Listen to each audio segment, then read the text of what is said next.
চট্টগ্রামে একটা আজকে এরকম ঘটনা হয়েছে, ইন বিটুইন ছাত্র শিবির এবং ছাত্রদল এইভাবে একটা নিউজ বেরিয়েছে।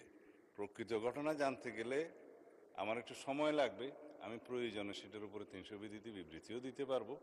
তবে একতরফাভাবে ব্লেম আমি যেমন দিতে চাই না, মানে সদস্যরও উচিত নয় কোনো ইনকোয়ারি ছাড়া একটা রাজনৈতিক দলের উপরে আক্রমণ হয়েছে ইত্যাদি। তা আমি মনে করি উনি নোটিশ দিলেও আমি বলবো যে আমাকে সময় দিতে হবে, আমি 300 বিধিতে বিবৃতি দেব। আর আমি অনুরোধ করব কোনো তদন্ত ছাড়া অতীতের কালচার মতো এক পক্ষ আরেক পক্ষকে দোষারোপ না করি।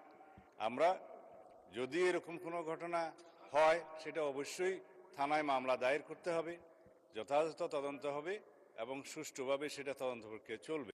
তো ইনকোয়ারির আগেই যদি আমরা পরস্পর দোষারোপ করি, এই কালচার থেকে আমরা বেরিয়ে যাই।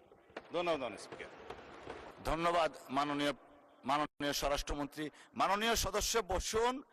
আমাদের চট্টগ্রামের মাননীয় সদস্য বারবার দাঁড়াচ্ছিলেন, আমি জানতাম না কি বিষয়ে, জানার পরে যখন দেখলাম ইসে সাম্প্রতিক একটা ঘটনা, of course there are some rules and regulation to conduct this house and session, we should follow that. Thank you.